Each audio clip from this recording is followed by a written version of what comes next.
les vérités sur la religion des témoins de Jéhovah.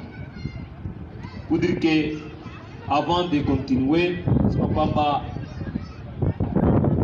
dini ya mashahidi wa Yehova sio kanisa la Kristo. Kweli. Sio kanisa la kweli. Nataka nigusie kindani kuhusu mashahidi wa Yehova. Najua kila mara mnawaona na vitabu, kweli ni mashujaa sana katika kuandika mabroshi, wanaandika vitabu mbalimbali, na huku wanasaniwa mdunia kwamba wao ndio ambao wanapeleka ujumbe wa Kristo. Nataka tugusie leo kujua kwamba hili kundi la mashahidi wa Yehova sio kanisa la Yesu Kristo. Hapana, ni chama ambalo lilikuja kumpinga Kristo. Napenda msomaji chukulie katika kitabu cha Mathayo 24 verse yake ya 3. Naisoma kwa jina la Yesu Kristo. Nasema kwamba leo tutagusia les vérités sur la religion des témoins de Jéhovah. Twende. Na wakati alipokuwa ameketi juu ya mlima Mizeituni, ndio wanafunzi wakamkwendea peke yao wakisema, ndio, utuambie maneno haya yote yatakuwa wakati gani? Maneno haya yote yatakuwa wakati gani? Na nini alama ya kuja kwako? Na nini alama kuja kwako? Na ya mwisho wa dunia? Na mwisho wa dunia? Yesu akajibu akawaambia, angalieni, msidanganyiwe na mtu. Kwa sababu wengi watakuja kwa jina langu, wakisema mimi ndiye Kristo, na watadanganya watu wengi. Twende 11 inasema, ndio, na manabii wengi ya uongo watasimama na kudanganya watu wengi. Twende. Na kwa sababu uovu utaongezeka, mapendo ya watu wengi yatapoa. Twende 23 yake. Inasema, ndio, na wakati mtu atakapowaambia ninyi, tazama Kristo ni hapa, au kule, msiamini. Kwa sababu Wakristo wa uongo watasimama, na manabii ya uongo watasimama, hao wataonyesha alama kubwa na maajabu, ndio, wapate kudanganya kama ikiwezekana hata wachaguliwa. Amen. Bwana Yesu Kristo katika mafundisho yake alisema kwamba kuondoka kati ya alama ambazo aliacha za kuja kwake ni pamoja na alama hii ya kwamba wengi watakuja kwa jina langu. Hapana mmoja, yani ni makundi ya watu, yani makristo wa uongo watatokea, manabii ya uongo, yani wengi watakuja na watadanganya watu wengi na kuwatosha katika njia ya Mungu. Amen. Yani Shetani sasa katika kudanganya ulimwengu anamtumikisha maforme mbalimbali kusudi apotoshe dunia. Tunaona kwamba tuligusia kwa siku ambazo zilipita na hata hapo jana kwa ajili ya imani ya Ukatolika, namna gani vile Katolika ilibadili mambo mengi sana ambayo yalikuwa ya maana, ikapindua kanisa la Kristo ambalo lilikuwa tokea hapo mwanzo, ambalo mitume walianzilisha ile imani ambayo mitume walihubiri hapa kwa dunia. Ukatolika ulipoingia ukaingizia watu miungu mbalimbali, masanamu mbalimbali, kaingiza masanamu za Bikira Maria. Ndugu samani kwa kidogo pale vile, nipatie kwa nataka pale vile. Najua sisi hatuchoki mambo ambayo waliingizia watu kabla abdendelea kule kwetu nataka tufikie leo. Yani ukaingizia watu pitia ingamba kwa hivi. Yani ukaingizia watu hizi sanamu, ndio Katolika. Hapa ni kisha Yesu Kristo kufa kufufuka, kuacha mitume wake, na kanisa ilianza siku ya Pentekoste. Kanisa la Yesu Kristo ndio lilifunuliwa wazi sasa na Roho Mtakatifu. Najua Roho Mtakatifu ndiye aliwezesha mitume kuendelesha injili ya Kristo. Ni pale ulionekana mwanzo rasmi wa kanisa la Yesu Kristo kupitia mitume siku ya Pentecost. Najua kuna maandiko ambayo tunasoma Biblia kwamba Musa alikuwa kanisa jangwani. Hapa niko nazungumzia kanisa la Bwana wetu Yesu Kristo ilifunuliwa wazi siku ya Pentecoste. Ni pale maana Yesu alisema kwamba nitalijenga kanisa langu, wala milango ya Hades haitalishinda. Amen. Amen. Na kanisa hilo alisema kwamba najua mwamba huu najenga kanisa langu. Watu wengi wanasanya kwamba ni juu ya Petro, kanisa lijengwa juu ya Petro. Et toi Pierre, et si c'est de Pierre je bâtirai mon église. Nje kuna yani ukiingia yani mwangeni pale utana mzuri namna gani vile basema juu ya jiwe na juu ya rocher. Amen. Amen. Yani kuna Petro na kuna rocher. Rocher mwenyewe ni Yesu Kristo. Yani kanisa alijengwa juu ya Petro, kanisa limejengwa juu ya ufunuo wa Yesu Kristo. Amen. Amen. Ndani ya watu wake. Si kwamba limejengwa juu ya Petro, hapana. Na ni pale niko nagusia kwamba nipatie vile vitu pale vile ambavyo Roman Katolika uliingizia watu hapa ni kisha Yesu Kristo kufufuka na kisha Roma kupindua kanisa la mitume. Ni pale waliingizia watu haya masanamu za aba bafo Jesus Kristo na kukilia watu wa misalaba kwa makanisa, ambayo hiyo haikuwa desturi ya mitume. Hakuna mitume ambao walikuwa na desturi kama na hiyo, kuvaa misalaba kwa makoti, kuzitia kwa matande. Vyote hivi vitoka wapi? Ule Katolika. Wenye leo hata leo baba Protestant wao pia banakopie. Na monde leo religieux ya bamingi na kopie ma misalaba. Tunaya kweli Kristo alitundikwa juu ya mti na alikufa juu yako na juu yangu. Na akutuambia kwamba tupeleke hii misalaba ya mbao na plastiki, hapana. Hivi yote vitu gani ya Kiroma? Najua haya yote maneno kama tuko tunayafundisha. Najua mtu wa Mungu huko unasikia. Maana msalaba ambao utapeleka ukubali kufa kwa ajili ya Kristo, ujitenge na dhambi tokea wakati ulipojaa Kristo mpaka kufa kwako, huo ndio msalaba ambao peleke. Hapana hivi, hapana mashapele, yote ni makufuru mbele za Mungu. Sasa kisha kutambua kwamba hii dhehebu la Ukatolika ni dhehebu la mpinga Kristo, kama vile Yesu alisema kwamba wengi watakuja kwa jina langu, na kweli kutoka Katolika kulitokea madhehebu mengi ambayo yalikuja kinyume na injili ya Kristo. Amen. Amen. Kingia hata katika habari za historia, kuna wengine ambao huku wakijiita kwamba yani orthodoxe. Hao wote ni watu ambao shetani alopitia ndani wakaja na mafundisho kinyume ya Kristo. Watu wengi huku waanzania kwamba ndo kanisa ambalo lilikuwako wakati ya mitume. Wengine wanakuja ya kwamba wao ndo yani baneo apostolike. Wale wote wako branche ya Antikriste. Donc ni madini mengi ambayo sasa watu wanayekimbilia na kuzania kwamba ndani yake mna msaada ya kwa watu, kumbe ni machama za Antikriste. Nimefunza kwamba ukiona dini yako iko mmoja wa madini ecuménique, mu conseil écuménique des églises, ujua kwamba tayari muko na chapa ya munyama. Chapa munyama sikuja ya kwamba wapige makashe kwa masura, hapana. Sio makashe za kuonekana fizikuma, bali chapa ya ambayo watu wanapokea ni zile mafundisho, ni zile imani za uongo, imani za mpinga Kristo. Maana tuna chapa ya Mungu ambaye ni Roho Mtakatifu, ambaye Mungu anasele ndani ya watu wa Mungu, na Mungu anampea Roho Mtakatifu kila mtu ambaye anatii neno lake. Yani formula ya kumpokea Roho Mtakatifu ni kumtii Mungu. Angalia Acte 5:32. Matendo ya Mitume 5:32. Ndio. Naisoma kwa jina la Yesu Kristo. Barikiwe. Inasema hivi. Twende. Na sisi tuko washuhuda wa maneno haya. Twende. Pamoja na Roho Mtakatifu. Ndiye Mungu amewapa wote ambao wanamtii. Yani Mungu anapatia wote wanamtii Roho Mtakatifu. Yani Roho Mtakatifu Mungu apei mwenye anamtii. Wewe kujua kama ndani yako mna Roho Mtakatifu, wewe mwenye kumtii Mungu. Kama mtii Mungu uko mbali na Roho Mtakatifu.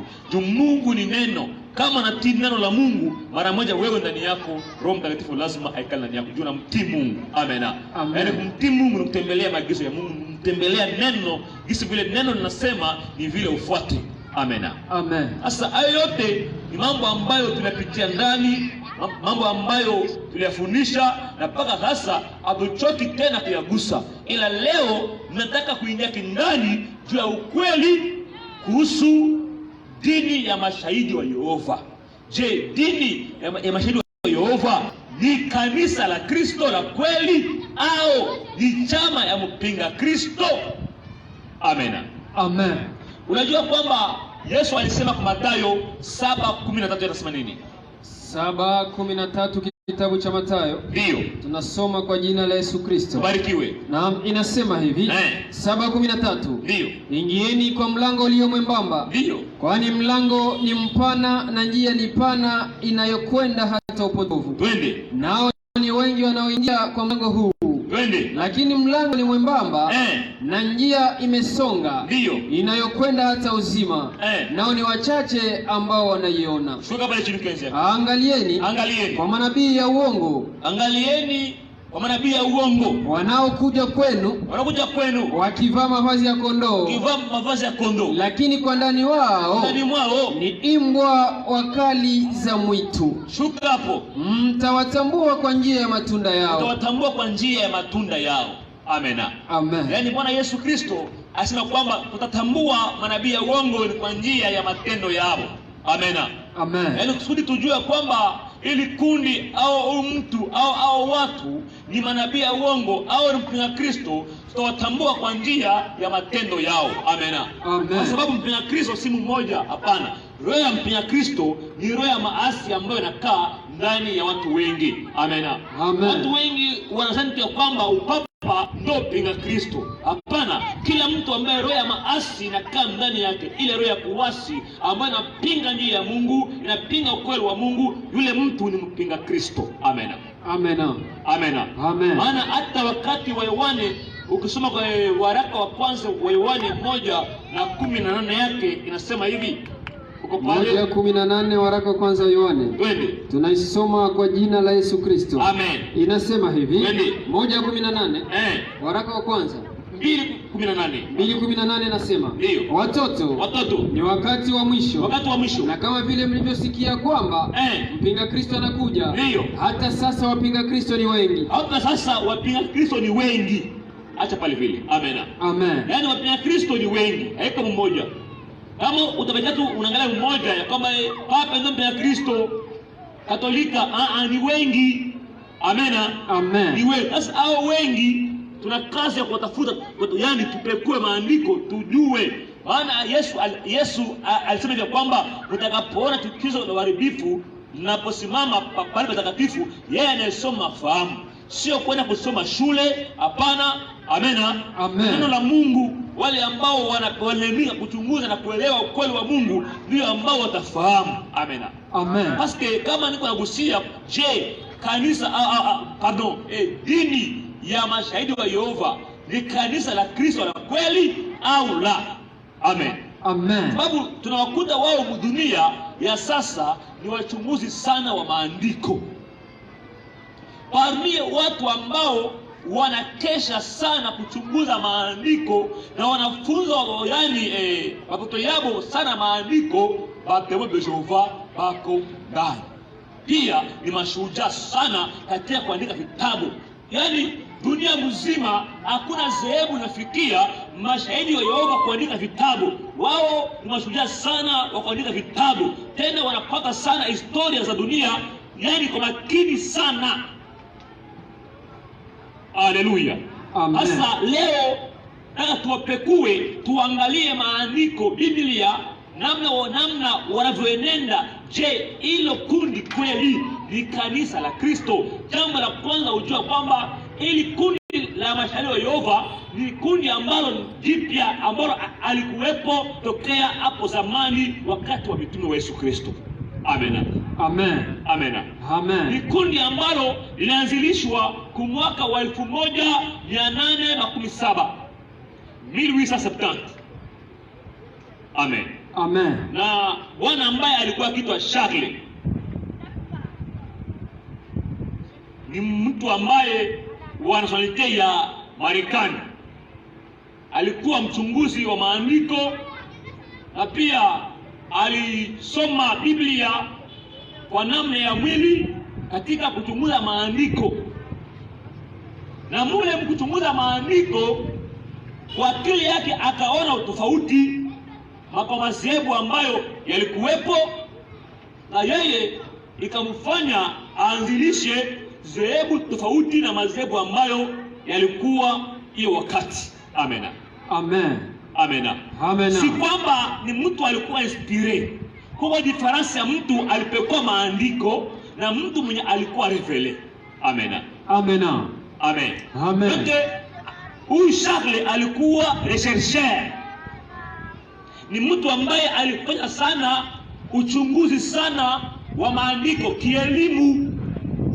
Unajua katika elimu mtu anafikia kujua mamoja na mengine anakwama. Amen. Amen. Yani ni watu ambao, yani ni mtu ambaye alitembea na elimu, kujua kuchunguza sana maandiko kwa elimu kadiri ya masomo ambayo ilikuwepo hiyo wakati. Ni alikuwa mwalimu, na ni pale mwanzo walijiita kwamba wako ba étudiants de quoi de la Bible, wasomaji wa Biblia.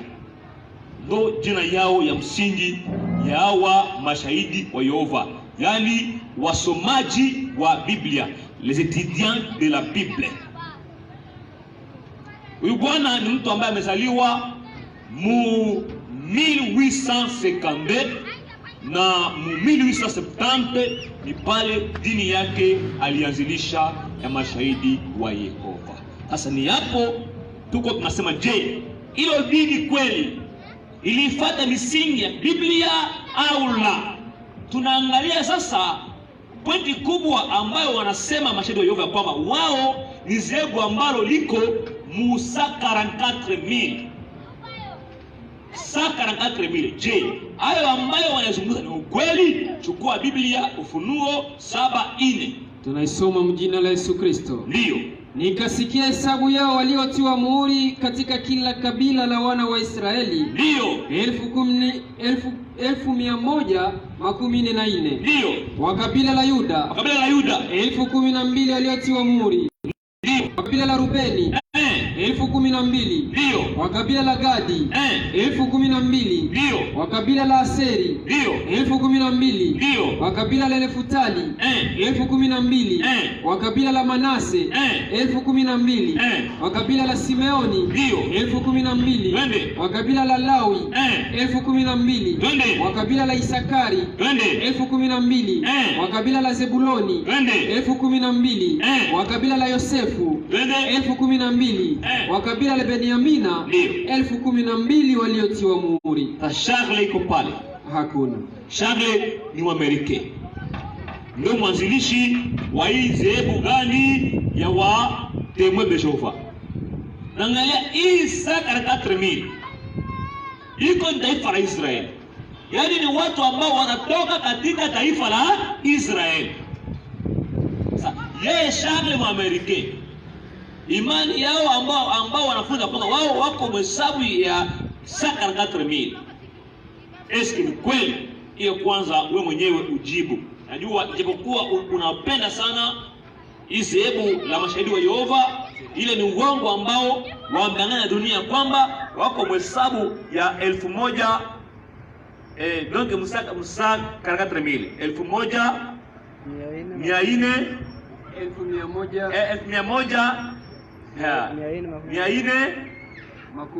1,440. Samani sana, unajua sisi umoja kuhesabu Kiswahili ni vigumu sana. Amena. Amen. Yaani Faransa mara mingi sana yaani kinadomine sana. Sasa hiyo kwanza ni uongo.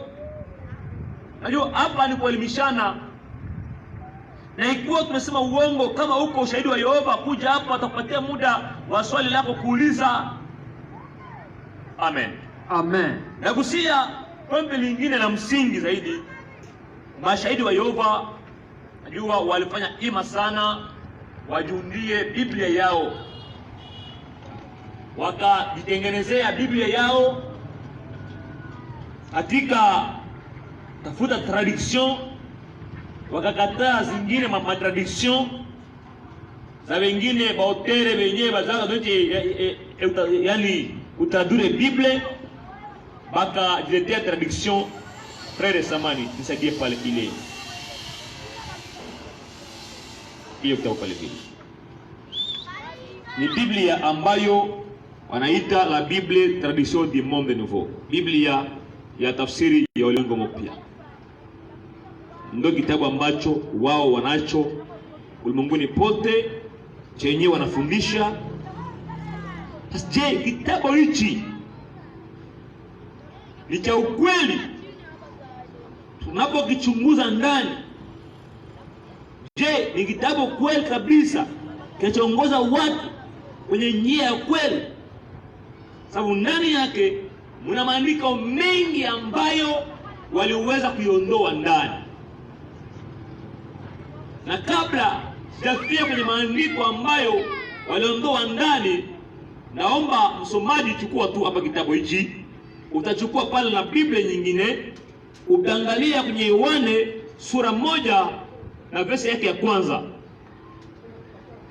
Maana ile na français itakuwa bien mkamate pia ile Biblia pale ya français. Donc unasoma Jean chapitre 1,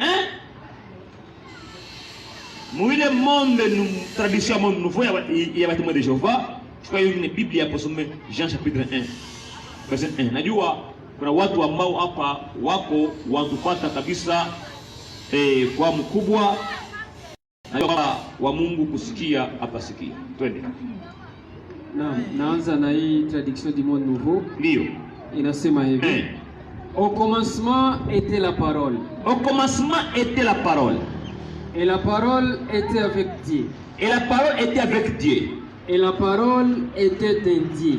Et la parole était un Dieu. Alors, où est le problème? En lisant quoi la lecture, soit à comprendre le problème kwenye iko. Là on dit que la parole est un Dieu. Alors, le Dieu là est écrit en minuscule.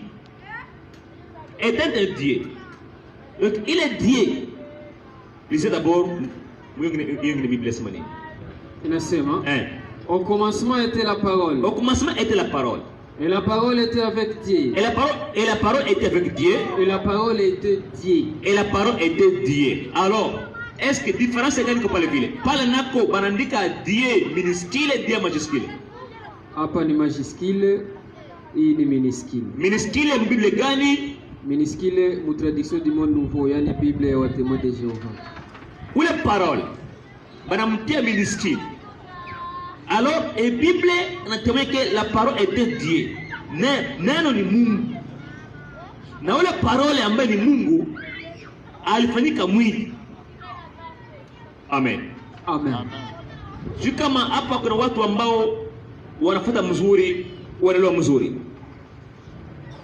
La parole neno afika nani? Mwili. Sababu wao huyo neno wanamtia na herufi ndogo, Mungu mdogo. Ndio ile neno si ambayo tunaamini kwamba afika mwili hata kwetu. Nasi tuko na tukufu waje kama tukufu wa nani? Wa pekee atoka kwa nani? Kwa Baba. Amejaa neema nini na kweli. Kwa neno ambaye ni Kristo, wao wanamtia Mungu mdogo, Dieu. Peke yako anza kuona ilizebu pole pole. Najua watu wengi wanafataka tu vitu mbalimbali bila kujua tu. Na mimi nakuwa shahidi wa Yehova, nakuwa shahidi wa Yehova, nafuata dini tu sababu tu ya kufana tu juu baba yako iko Témoins de Jéhovah au mama yako shangazi yako nafuata. Sikia bien. Fanya comparaison. Kamata ma traduction zote za unajua za Biblia. Na compare na traduction ya Témoins de Jéhovah. Nakuta kwamba Témoins de Jéhovah bana tromper. Amen. Wanya traduction ya King James. Wanya traduction ya Darby. Wanya traduction ya Louis Sego. Wanya traduction zote za unajua. Témoins de Jéhovah baljundia mambo yao juu batrompe monde mufaya kwabo banieke Yesu Kristo sio Mungu. Amen. Amen. Amen. Amen. Twende kwanza mwingine verse. Jean chapitre 14 verset 15-17. Voilà mon Bible et c'est tout par kadogo parce que Bible iko na 3 temps. Présent, passé na futur. Na ile temps ziko na maana sana. Amen. Amen. Ziko na maana sana. Kama neno ilikuwa ya present, bakitia mu passé, banakosea. Kama neno ilikuwa futur, bakitia mu present, banakosea. Sasa uangalie pale iko tu problème ya temps.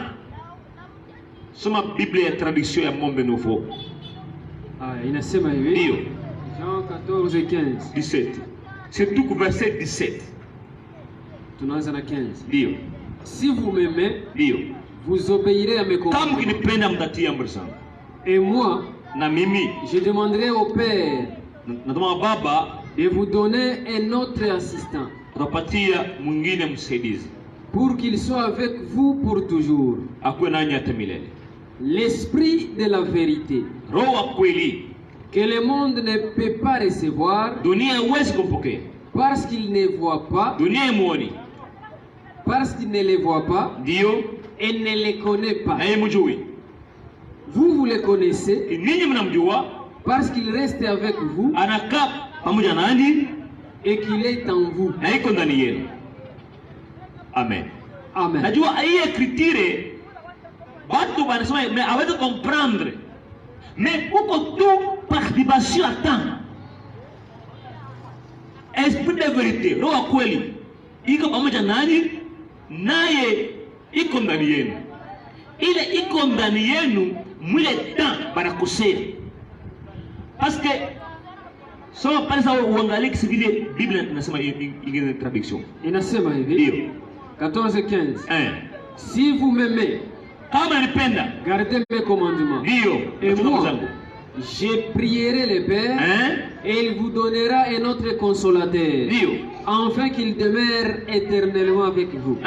L'esprit de vérité, que le monde ne peut recevoir, parce qu'il ne les voit point et ne les connaît point. Mais vous les connaissez, car il demeure avec vous,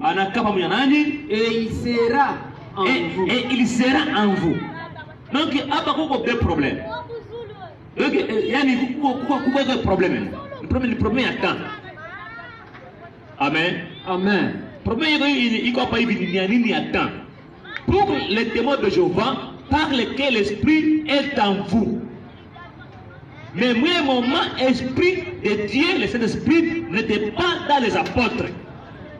Amen. Amen. Pourquoi les témoins de Jéhovah par lequel l'esprit est en vous? Donc c'est pour nier la présence du Saint-Esprit où l'esprit watakuya kwa Pentecôte. Mais mapotre walikuwa na kuchunga, maana ule esprit atakuya ndo Jésus Christ. Sasa eburke baadisha kama ule roho atakuya ni mwingine roho atakuya bale mara moja, basi kama esprit est en vous. Et na ile wakati Yesu alimwambia kama quand il viendra l'esprit de vérité, donc où l'esprit atakuwa ndani yenu, il sera en vous, atakuwa selon Jésus Christ, atakuwa. Ilikuwa maneno yenye iko anaaga wanafunzi yake, na ule esprit alikuwa ndani yao ku Pentecote. Amen. Amen. Amen. Amen. Ça pour que ba poteze ile œuvre ya Pentecote, parce que non bapote déjà balpanali na ule esprit, et c'est na bapote ilibidi baende bangoje esprit de vérité, na ule esprit de vérité ou le Saint-Esprit, c'est Jésus Christ. Amen. Amen. Mwenye balina kusubiria akuye. Et hapo kuko problème. Najua ba comprendre basome mzuri pale l'écriture batona. Deuxième écriture. Alors c'est comme mais nous on pas tous zenye elle doit être changer, kubadilisha selon ma tradition za kwabo. Hapa ni tunasema baptême de Jéhovah. Église, donc religion et baptême de Jéhovah, ce n'est pas une religion de Dieu, non, c'est une secte satanique. Refusez pas. La religion des témoins de Jéhovah, ce n'est pas une religion de Dieu, mais c'est une secte satanique. Donc, ils aiment la kishetani. Amen. Amen. Pirema la kishetani kabisa. Na basubiria bakuya hapa. Balimu yao bakuya hapa. Twende katika Philippiens chapitre 2 verset 5, unashuka pale mlosikia. 2:5 wa Filipi. inasema hivi. Ndio. Na inasema traduction du monde nouveau hii. Ndio. Inasema gardez en vous cet esprit qui était aussi en Christ Jésus. Ndio.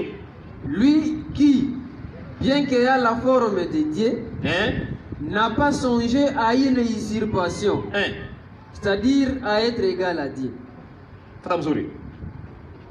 Hata kama ilikuwa nini na mfano nini wa Mungu, lakini akuwaza da. Soma mzuri pale mwingine Francis. Uchunge tu pale bien. Ndio watu watakomprendre. 2:5 inasema ayez en vous le sentiment qui était en Jésus-Christ, lequel existant en forme de Dieu, yeye alikuwa na namna ya Mungu. Yeye alikuwa Mungu, shuka. N'a point regardé comme une proie à arracher d'être égal avec Dieu. Hakuwa alikuwa sawa na Mungu, yani kwa kitu cha nini kenye asibana nacho. Mais c'est dépouiller lui-même. Yeye peka dépouiller. Sio pale mzuri, mon Dieu bien tena wale bien. Gardez en vous cet état d'esprit qui était aussi en Christ Jésus.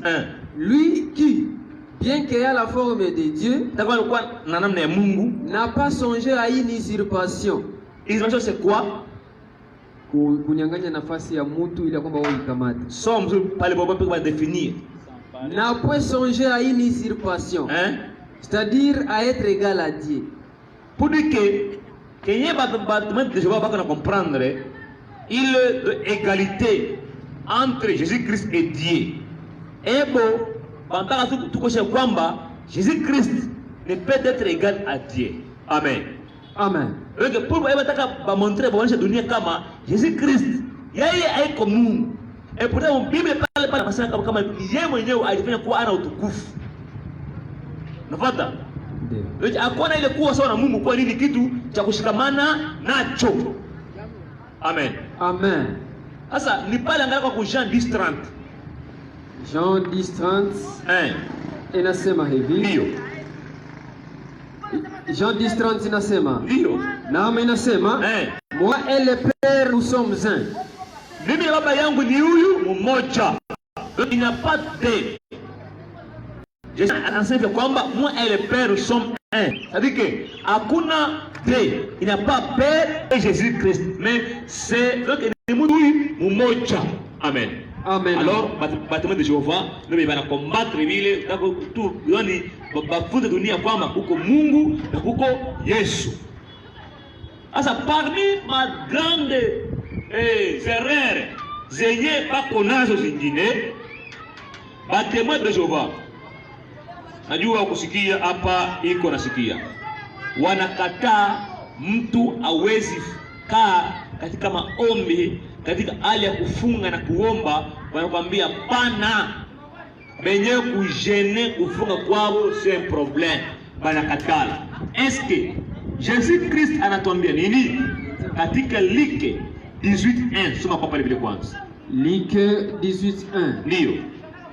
Inasema hivi. Luc 18:1 inasema. Ndio. Naam, naisoma kwa jina la Yesu Kristo. Inasema hivi. 18 inasema. Ndio. Jésus leur adressa une parabole pour montrer qu'il faut toujours prier. Qu'il faut toujours prier. C'est-à-dire que la prière est une obligation. Nous devons prier. Sasa il secte ya bâtiment de Jéhovah inakataa kitu kikubwa sana, ni habari ya kuomba na kufunga. Pale angalia habari ya prayer. Amen. Amen. Sasa na ndio maana mbele siendelea kwa mengine zaidi, ngoja maandiko pia walatoa katika Biblia ambayo inazungumzia habari ya kufunga na kuomba, wao wakatosha hayo maandiko juu ya kulinda doktrine yabo. Angalia kwanza pale mwile Biblia ku page 1814 mu Biblia ya Monde Nouveau pale ku ma interpretation ya maneno pale video kwa tafsiri ya maneno inasema jeûner ce n'est rien manger pendant un temps donné. Ce n'est rien Ce n'est rien manger pendant un temps donné. Inashuka nasema la Bible ne demande pas aux chrétiens de jeûner. Écoute d'abord, la Bible ne demande pas aux chrétiens de jeûner. Et Biblia est un témoin de Jéhovah. Inakataza Mkristo kufunga, kuomba. Asa unaambie, nini mtakuwa wa Kristo gani wenye mfungaki na muombaki? Amen. Amen. Est-ce que mtakuwa inspiré na Mungu comment? Jésus-Christ, notre Dieu, a jeûné pendant 40 jours. Eko Bible? Eko Bible? Amen. Amen. Tunaangalia Moïse a jeûné pendant 40 jours. Et d'autres, pendant 3 jours. Et bien, les jeûnent pendant 3 jours. Mais la Bible ne demande pas aux chrétiens de jeûner. Donc, on a corrigé Jésus-Christ. Mwenye aliambia wanafunzi wake kwamba imepasa nini kufunga nini na kuomba. Angalia katika kitabu cha Mathayo 17:21. Hii écriture baitoshaka haiko mule. 17:21 Mathayo. Ndio. Tunaisoma kwa jina la Yesu Kristo. Amen. Inasema hivi. Inasema ndio. Namna hii haiwezi kutoka isipokuwa kwa kuomba na kufunga. Amen. Amen. Yani wao ile kufunga na kuomba wafanye bakatosha. Angalia pale vile iko pale. Matthieu 17:21. Twende. Traduction du monde nouveau. Matthieu 17:21 na itafuta hapa. Ndio. Tradition du monde nouveau 17:21 Matthieu. Amna. Kuko pale kwa nini? Ni kamustari. Hii andiko walipeleka wapi? Amen. Banaruka kuveni. Ndio na kama hivyo kufunga kwao na kama kwao havitawezekana. Amen. Amen. Ushaka sikia témoin de Jéhovah naye alikala fasi moja naye wanafunga na kuomba. Wataomba nini? Ebo tu maombi yao ni nini? Baikale bandika mabroshire, histoire ya monde, bandika dunia, ndo bachore ba Yesu ba pirate ba bongo. Ndo bibarayua bili. Nese baikale ba jeûner. Bon. Amen. Amen. Mutu mwenye wake na jeûner, awake na prier, awezi kuwa inspiré. Amen. Amen. Parce que prière et jeûne iko ya maana sana kwa Mkristo. Amen. Amen. Kuko ingine mambo inahitaji mtu kujeûner na kuprier. Ebo jeûne wanatosha. C'est pourquoi benyewe bako contre miracle. Usimwambie kama Mungu leo anaweza leo kushtukuza, yani anafanya miracle kupitia watumishi yake bila watu wake. Amen. Amen. Est-ce que jeûner ni péché? Ndiko naongea na wewe ambaye unaelekea imani ya mashahidi wa Yehova. Nakwambia kwamba ukikufa mwile imani ya mashahidi wa Yehova unapotea milele. Hakuna njia uzima mwile dini. Unapotea kabisa. Amen. Amen. Uitike leo ukatale kweli ni kweli, ukikufa na ile imani ya mashahidi wa Yehova unapotea nini? Milele.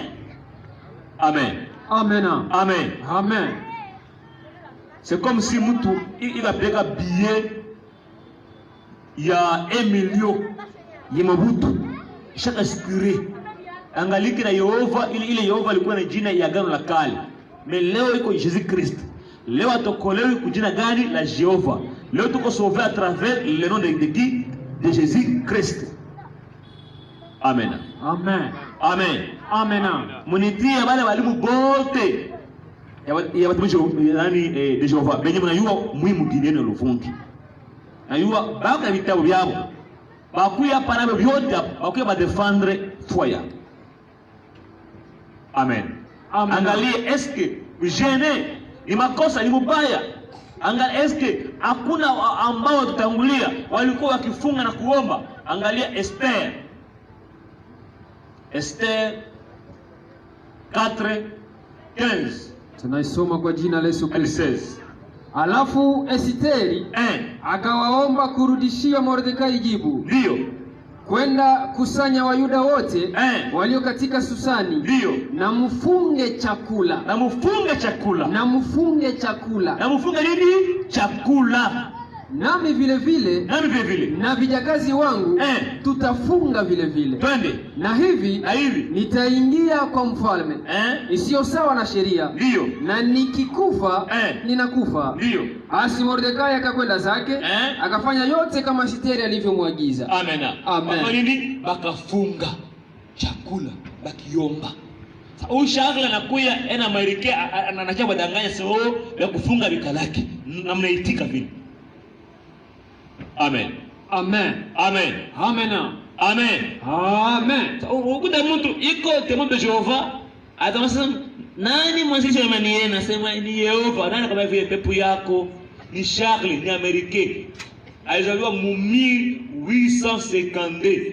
Dini yao waliendelesha baba yao wanaanza mu 1870. Kama unakatala kuja hapa tunishe dini yako ilianza namna gani?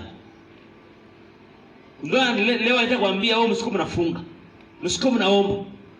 Yesu mwenyewe alifunga, Yesu mwenyewe aliomba, mbona mnakatala vile? Naomba sana. Ndio maana naomba temwe. Hivi kwanza anafanya kwangu, tuombe kwa na Mungu kwanza. Kuna mfukuzi. Amen. Amen. Amen. Amen. Batemwe abako bado wakugopa kama nije kwako wewe mwambie karibu. Kama uko na parole, anza sasa kumuonesha. Yeye peka atakimbia. Kweli kabisa. Hawana Mungu hata. Amen. Amen. Amen. Amen. Hawana nini? Mungu.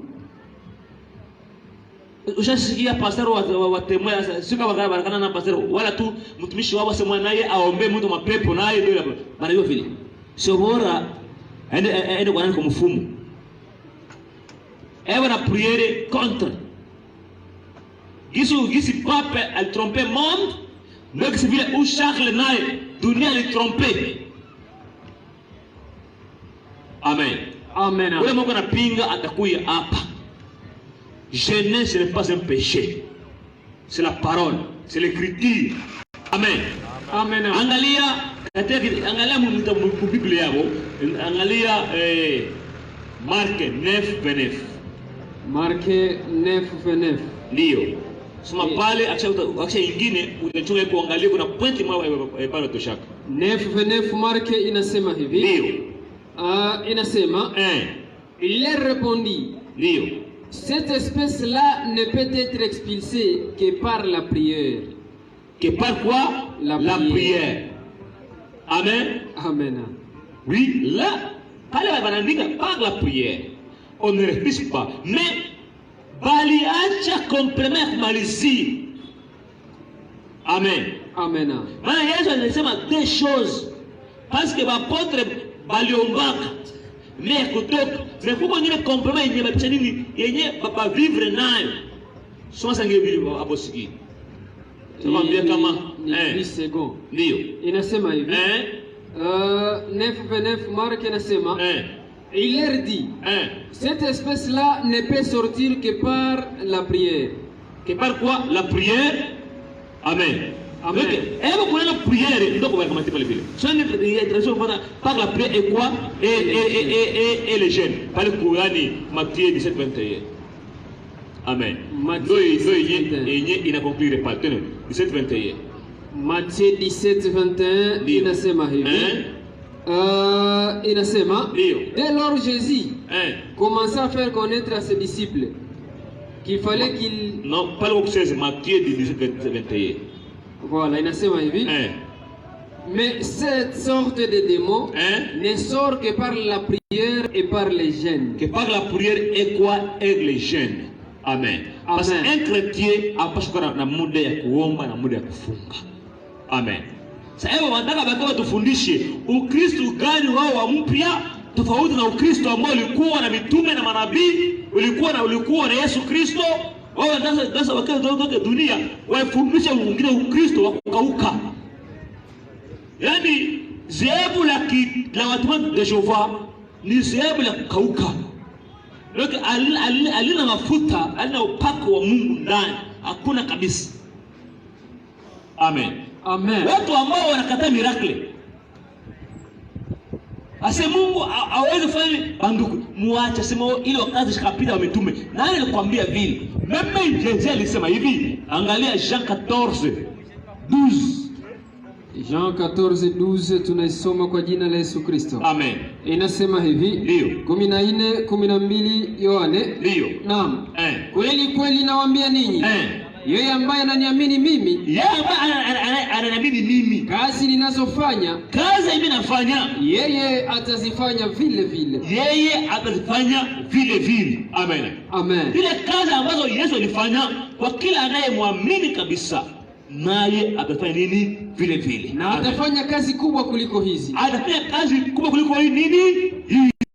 Amen. Amen. Amen. Amen. Wanabrother pana, papa, ule Mungu alikuwa kwa wakati wa Yesu Kristo na paka leo anafanya kazi. Ule Mungu alitumika na mitume, ndio leo iko afanya kazi. Ni Mungu ambaye hakufaka. Ule Roho alikuwa ndani ya Petro, wa Yohana, barani. Ndio Roho mwenye leo afanya kazi ndani ya wanani?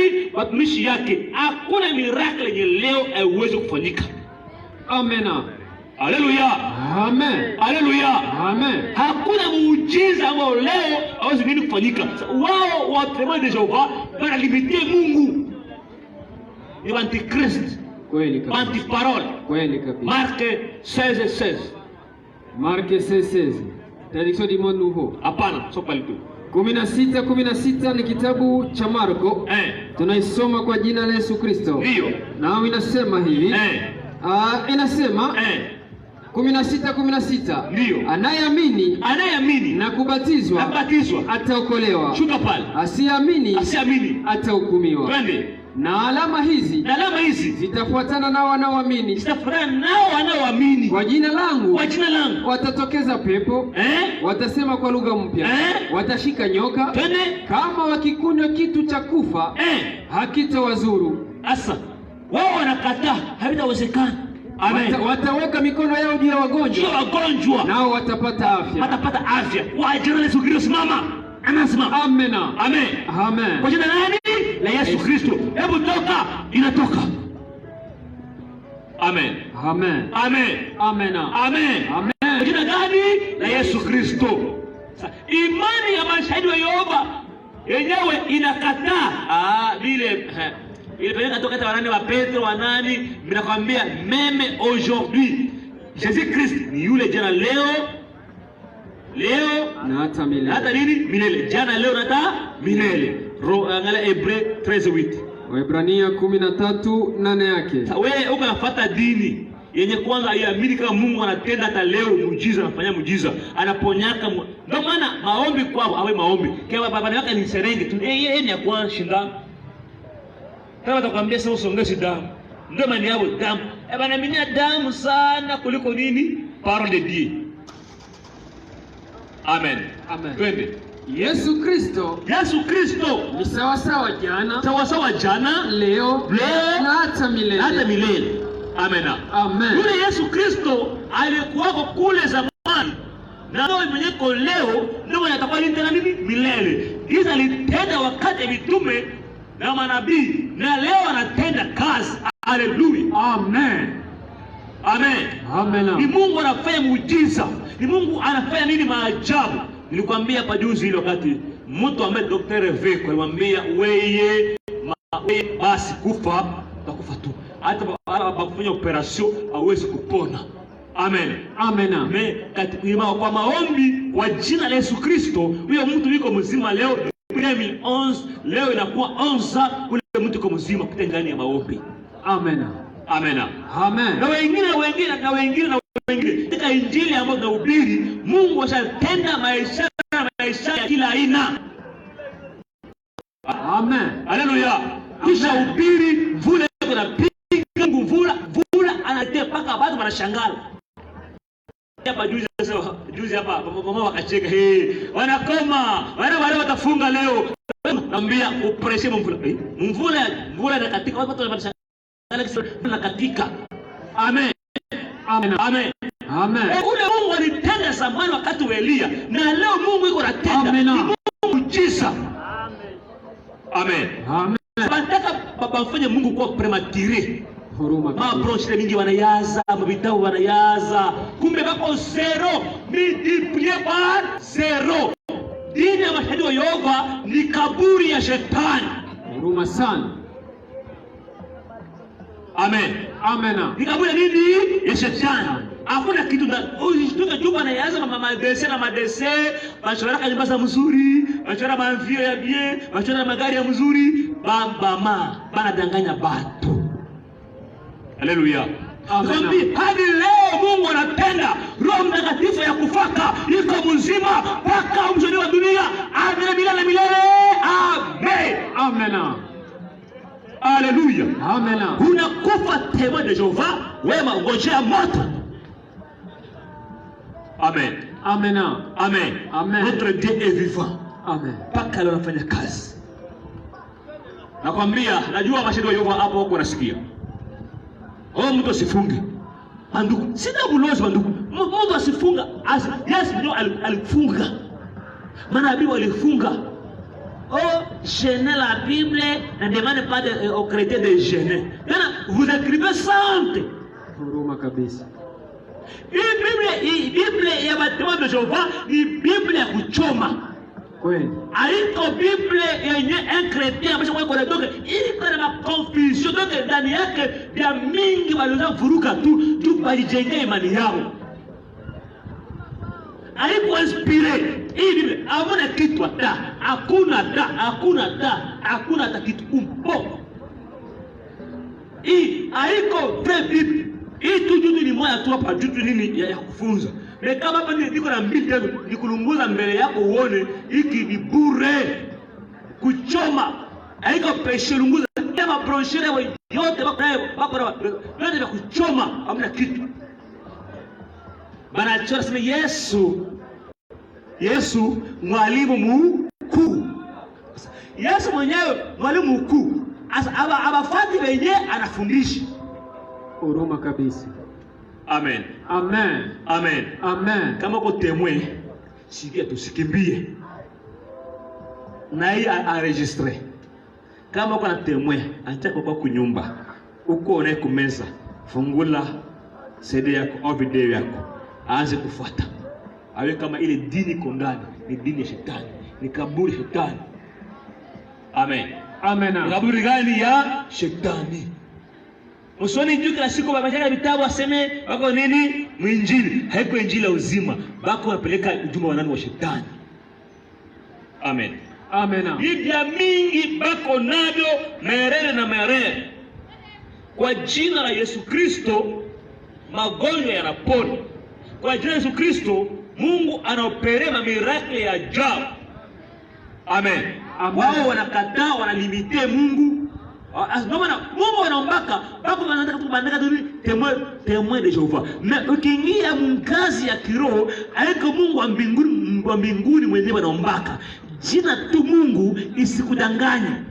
Amena. Amena. Kusema kama mtu anaomba Mungu, yani ile sikudanganye kama hapa wanaombaka no, kiingia kindani. Ce n'est pas le vrai Dieu. Ce n'est pas le Dieu créateur.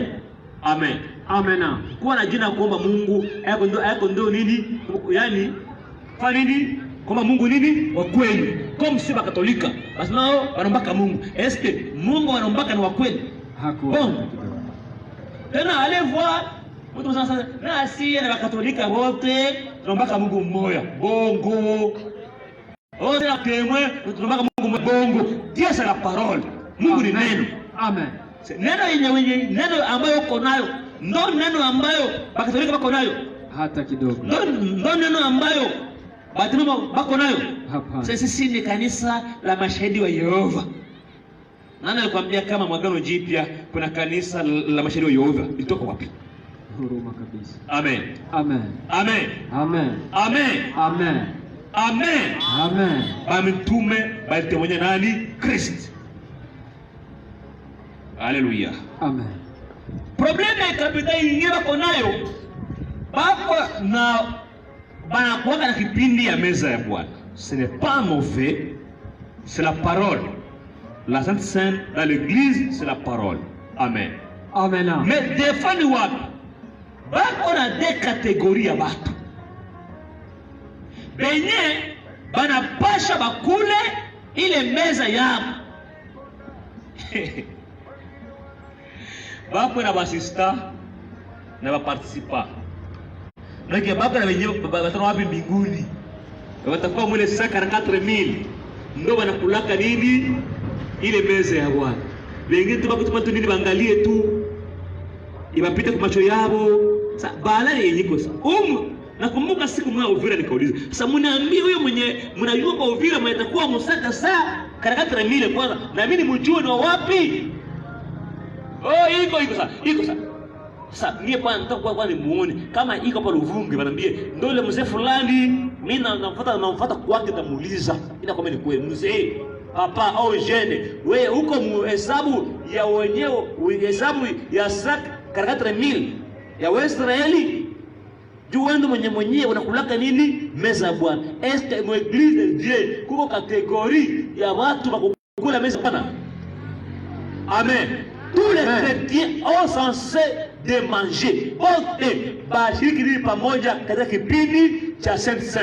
Amen. Amen. Tous les chrétiens sauf les bako merere, bako mapeshe. Benye abatengeneza, benye baba kinyume na Mungu. Amen. Amen. Mais hapana sema kama hapa ndio wenye baba. Sasa ujiulize, watu wenye baba na hesabu tayari ya bako nabo, wenye batakuwa mhesabu ya ile 100 ile 54,000. Banduku, hata kama muko na musana ya madese, kuangalia madese mingi. Ndio wenyewe ndio babezatere bakuna mu mundo.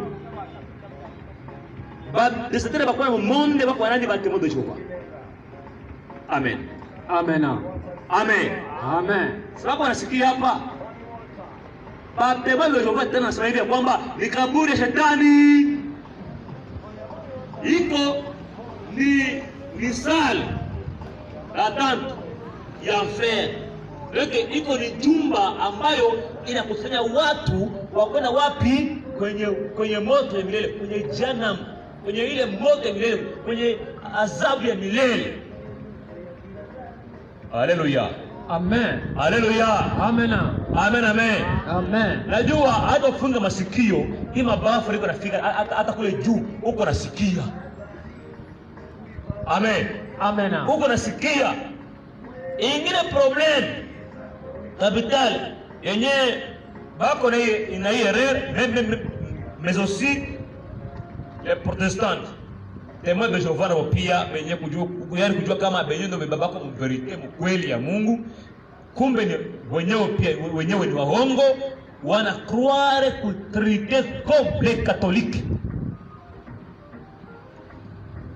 comme protestant. Et si vous allez m'excuser, si pas injurier, mais je vous parle la vérité. Ndo kweli.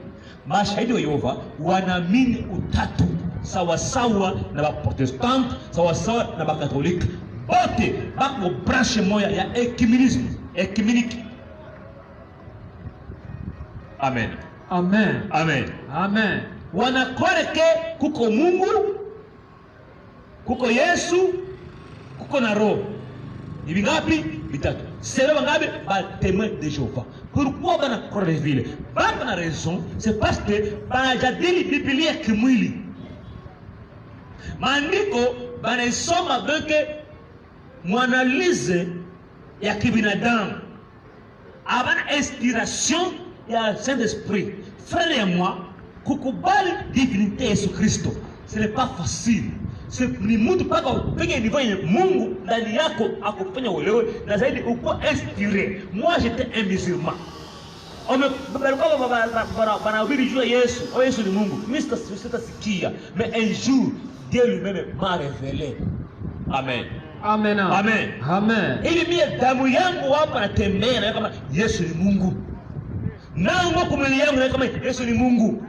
Na shokse Yesu ni Mungu. Na nyoe Yesu ni Mungu. Amen. Amen. Bebe sina hata yani hapana mashaka, kali shaka. Kali shaka na uungu wa Yesu. Amen. Amen. Amen. Hakuna ekritire mu Biblia unaletea semie ilichanganye. Oh, Yesu alikula. Oh, Yesu aliba baba. Yote nasema nakwambia maana yake kuomba ni hivi, kukula ni hivi. Kwa nini? Sababu aliyefundisha yupo, ni Mungu aliye hai. Amena. Haleluya. Amen. Haleluya. Amena. Injili niko na kuhubiri sio injili ramase. Asema wewe evangile ramase, hapana. Ni évangile véritable parole. Amen. C'est une révélation de Dieu. Amen. Amena. Nante mwenye iko na dute na divinite ya Yesu Kristo. Amen. Amena. Atakuja hapa kuuliza. Mais kenye niko na kazi ya kwamba le témoin de Jehova haiko kanisa la Kristo, ni zehebu la kimashetani. Maana linapinga ukweli wa Mungu, ni zehebu la mpinga Kristo, ni dini ambayo imeinuka na vile vile katika hali ya kupinga Kristo. Ba Mungu papa anakuambia kama Mungu kuko nani, Mwana na Roho ndo nguvu yangu, ndo nguvu ndo nani, utanakazwa nani wa Mungu. Ile ni grande erreur. Na Mkristo ni grande erreur kama mcho yako uko naamini kama il y a trois dieux. Problème ni l'écriture. Il l'écriture qui comprendre nos cases. Du baba na l'écriture yenye hapa sasa hivi kusomea nazo. Voilà, ni kule kabisa. Comme si Mwanzo 1 verset 6. Isaïe 6:3. 1:26. Problème Bible ni cadena. Yenye iko cadenancé. Sasa kusema sasa Biblia ni a comprendre. Faut bamfungulie ukutane na watumishi ambao Mungu alionemisha kuelewa. Kuna watu leo wanaamini kama ni Mungu, lakini hawana capacité ya kudefendre Jésus Christ kuwa ni Mungu.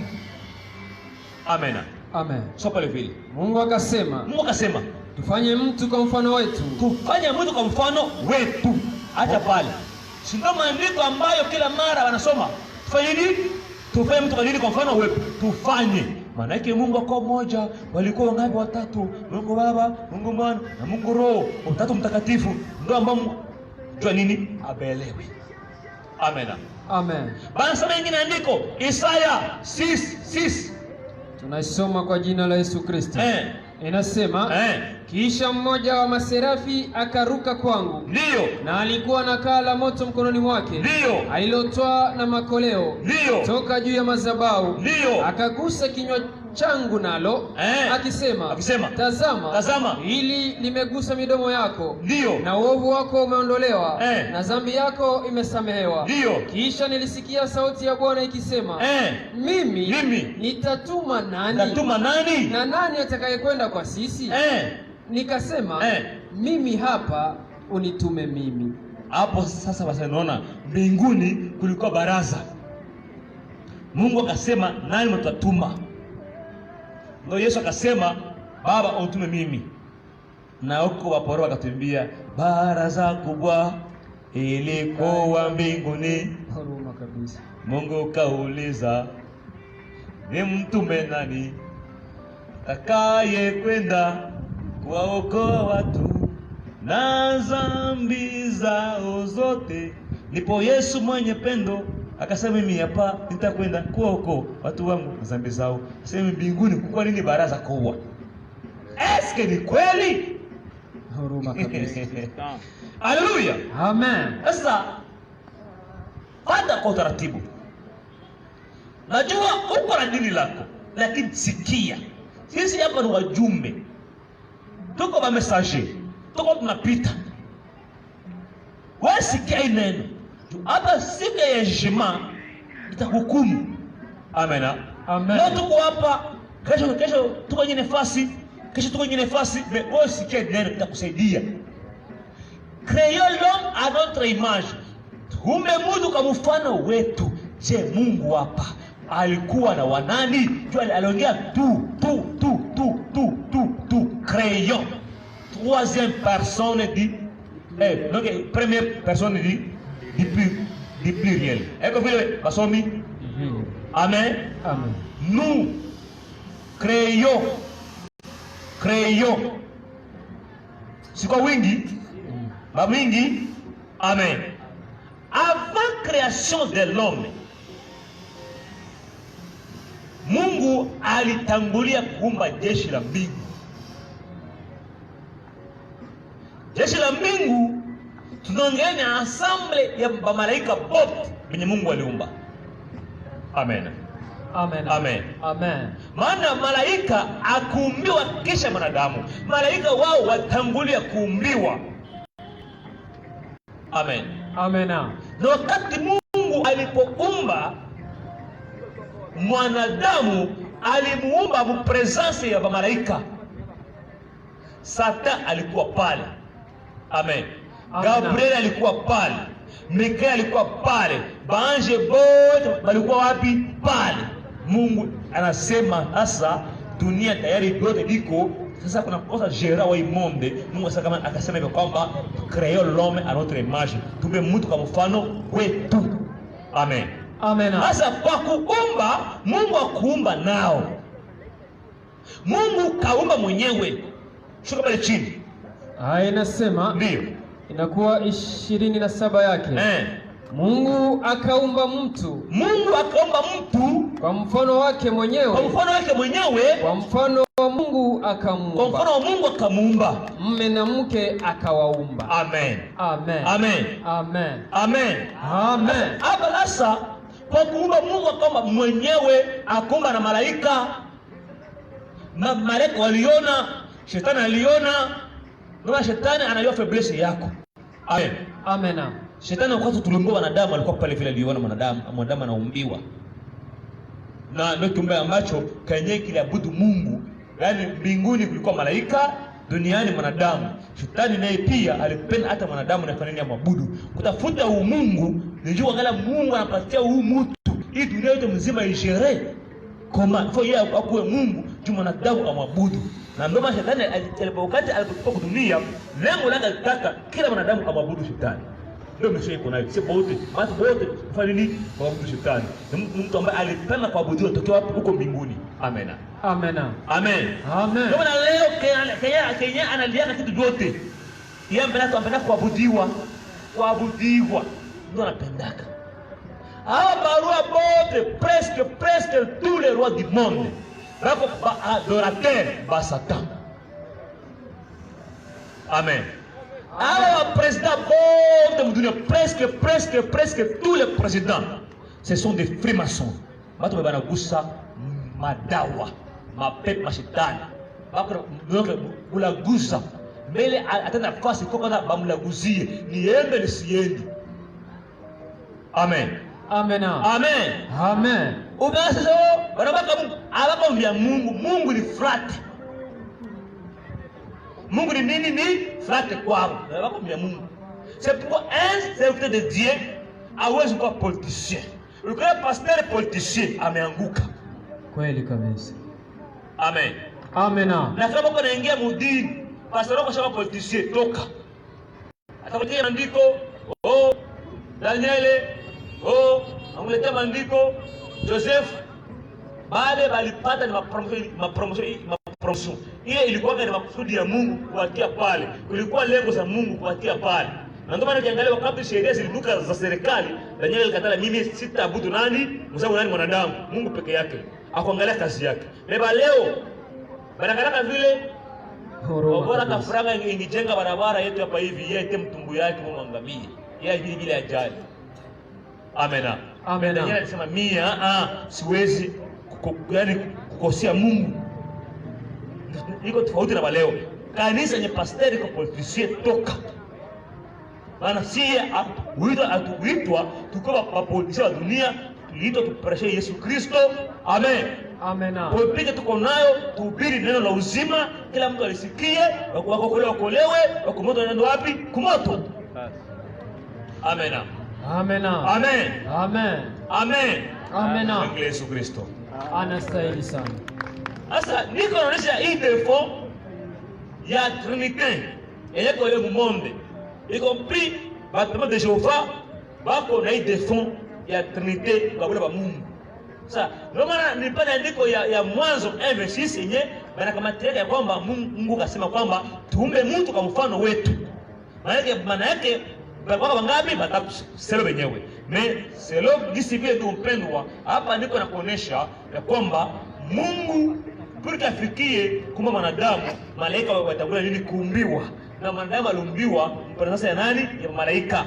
Alo Mungu aliposema alikuwa nani na malaika wake ni kwa kuumba Mungu mwenyewe kaumba. Amen. Amen. Hapa napofika tu kidogo tu mafundisho ni kubeka sika dogo dutu ya habari ya uumbaji. Najua hapa kuumbaji kuna zebu lingine la wale ambao wanataka nani yani bamanyonga. Na nakwambia kwamba Mungu alimbaka Adamu kama sukari wawili pale. Alimbaka Eva kama vile vile wangapi? Wawili. Selo imani yao. Wanasema kwamba kuna Eva wa mwanzo, yani kuna Adamu wa mwanzo chapitre 1:26 na kuna Adamu wa mwanzo chapitre 2. Ile ni problema yenyewe bajui. Wako ignorance. Amen. Mungu alimbaka Adamu mmoja na alimbaka Eva wawili mmoja. Mais mwanzo chapitre 1:26 inexplique kisi Mungu aliumba na esprit. Maana avake mwanadamu amke mshere, mwili, Mungu kwanza mtia nini kwanza alikuwa na roho. Amen. Créer l'homme à notre image, même un jour ya umbaji Mungu alimbaka mume na mke siku hii moja. Donc il est des esprits ya mume na mke alimbaka siku moja. Mais le 6e jour ya création Mungu akatema nani mwanamke. Mungu akatengeneza tu yote forme ya nani ya mwanaume kwa udongo, akisha akakamata ile roho ya mwanamke akaitoa wapi ndani ya nani ya mwanaume. Amen. Amen. Ile 6 jours za création zifanya nini? Zikapita. Mwanaume aliishi ndani yake iko na nani? Na roho ya nani? Ya mwanamke. Donc ile jina Adam sio jina mwanaume. Adam iko ni jina ya des esprits. Mwanzo chapitre 5 verset 2. Inasema ndio aliwaumba mume na mke. Aliumba mume na mke. Akawabariki. Akaita jina lao Adamu. Kwa siku walipoumbwa. Kwa siku ambayo walifanya nini? Waliumbwa. Siku ambayo Mungu aliwaumba mume na mke. Akawapatia jina lao nani? Adamu. And Adamu ni jina ya mwanaume na nani? Na mwanamke. Hapo ni mwesprit. Sasa kwa sababu hapa sasa nini? Kimwili sasa. Sasa huyu mtu ambaye kwa roho. Sasa dunia hata uweza kuitumika elime na wakati kwa nani iko mwesprit. Amen. Amen. Amen. Amen. Sasa Mungu sasa akatengeneza nini udongo, sasa ile pumzi akapulizia ndani yake. Maana ya pumzi punzia ndani yake ndio kama yani ile roho ya mwanaume na mwanamke akatoa wapi? Ndani. Lakini sasa maumbile ambayo yalikuwa ya Mungu alitengeneza ni nani? Ni ya mwanaume. Mwanaume akaishi. Amen. Amen. Ndani yake yuko na nani? Na roho ya nani? Ya mwanamke. Mungu akamwambia mwanamke, miti yote ya shamba unaweza kula, lakini mtu yule katikati ya bustani ya Edeni usile. Siku utakula tofauti nini? Utakufa. Amen. Amen. Mungu anamwambia usikule hii. Mwanamke alikuwa wapi? Ndani. Sio habari ya uzinzi. Jinsi vile wengine wanasema kwamba ni uzinzi au kwamba Adam na Eva walisharatika au nyoka na Eva balizinzi ndo kula tunda. Hapana. Ila siingie katika hiyo pointi zaidi. Amen. Lakini kama si uzinzi. Sababu Mungu aliambia mwanaume usikule hii mti. Mwanamke alikuwa ndani yake. Alikuwa bado hajakuwa nje. Je, mwanamke kando ile mti? Jibu ni hapana kabisa. Amen. Amen. Nataka marefu zaidi tutaendelea. Lakini kama nakuza hii point tu nataka tu kutosha confusion ya habari ba manyonga. Au pia bajitaka ya kwamba ni kanisa la Yesu Kristo. Hapana, aliko kanisa la Yesu Kristo. Donc watu wengi wako tu wajivika tu majina, lakini yale majina hayawafanani. Wala jina lilo wazi lakini wamekufa. Amen. Amen. Amen. Amen. Sasa Adamu wa mwanzo chapitre 2 ni Adamu sasa jinsi ni Mungu anamuumba mnini mwili sasa hapo ndo kwenye niko naongea. Amen. Amen. Donc anakuwa sasa Adamu wa hii mwili. Na pale sasa pale Mungu akamtia usingizi, kuna wakati ulipita ni pale akamtosa tena nani? Mwanamke wapi? Mbavu wa nani? Wa mwanaume. Amen. Amen. Amen. Amen. Sikusema kwamba sime badamu, Mungu alimbaka badamu bawili ba mwili, ba bongo bili. Amen. Ni mmoja tu. Kiniko hapa kwa habari ya utatu. Kuna Mungu mmoja tu. Pale kwa Isaya 6:6 nachukua paka kutisa andiko ambayo tulisoma kwamba Mungu kasema ni mtume nani mwatakwenda kwa ajili yetu, nafasi yetu. Amen. Amen. Mwenye alijibia pale sio Yesu, hapana. Hiyo ni habari ya Isaya na Mungu. Amen. Amen. Isaya baada Mungu utume mimi. Si kwamba mbinguni kulikuwa baraza ndio Mungu akasema kwamba tume nani? Ndio Yesu akaitika, Baba utume mimi. Hapana, hiyo ni habari ya Isaya na Mungu. Isaya na Mungu, mimi nitume. Amen. Amen. Amen. Amen. Okay, ile tuna kwamba huko utatu ni imani ya Katolika, ni imani ya Kitemwe, ni imani ya Protestante. Ndio bibenyewe banakopia hiyo matatu. C'est pourquoi le baptême se fait au nom de Jésus-Christ, upon au nom du Père, du Fils et du Saint-Esprit. Amen. Amen. Amen. Amen. Amen. Amen. Amen. Amen.